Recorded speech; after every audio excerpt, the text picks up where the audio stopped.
Assalamu alaikum wa rahmatullahi wa barakatuh.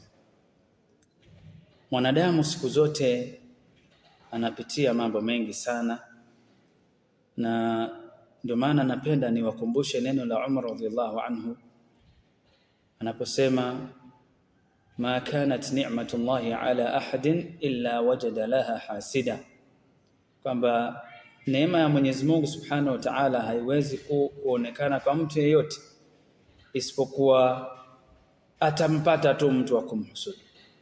Yani kwa maana kuna mtu atapenda ile neema imuondokee huyo mwenye nayo. Na hili suala linaeleza mambo mengi sana. Kwa nini mtu anamuonea mwenzake gere? Kwa nini mtu anaamua kuwa anapenda yani mtu ahangaike? Ukipata zuri basi linamuumiza roho yake. Sababu nyingi, lakini leo nitawapa angalau sababu 2 au 3. Sababu ya kwanza ni ile ambayo Mtume sallallahu alaihi wasallam anasema, awalaysa dhalika, nimeanzia mwishoni mwa hadith, awalaysa dhalika tatanafasuna thumma tatahasadun. Alipokuwa anawaambia masahaba kwamba je, mtakapokuwa mmepata ushindi dhidi ya Kisra ibn Hormuz na wenzake katika wafalme waliokuwepo kipindi hicho, mkachukua zile mali zao na mengineyo, mtakuwaje? Maswahaba wakasema, tutasema kama alivyosema Allah Subhanahu wa Ta'ala katika Qur'an. Mtume akamwambia, au hamtaweza kusema hivyo, mtaanza kushindana na mwisho mtahusudiana.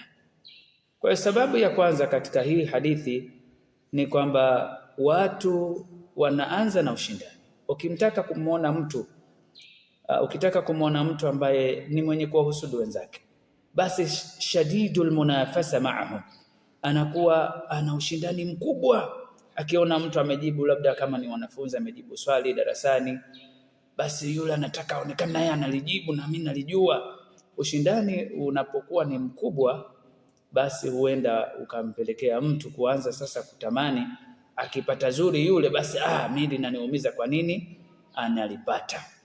Kwa hiyo unawakuta watu, kwa mfano mtu anashindana nyumba nzuri, wanashindana katika mambo mbalimbali, kazi nzuri. Mtu akipata kazi ambayo pengine ni bora kuliko mwenzake, basi yule anaumia roho. Umeona?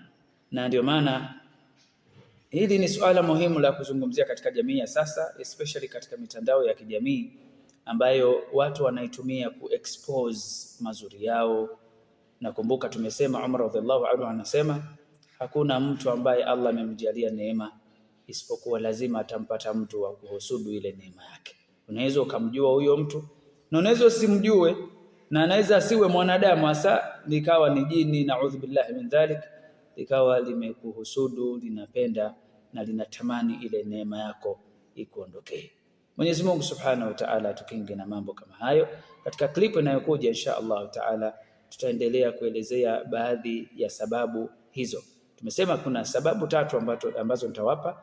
Nimewapa moja ambayo ni ushindani uliopitiliza ama usiokuwa na mipaka. Mtu anafika mahali anaanza kukuona kama adui badala ya kukuona kama mtu unayemshajiisha kuwa bora, kufanya vizuri na kuendelea kupata hamasa ya kuendelea katika hilo jambo.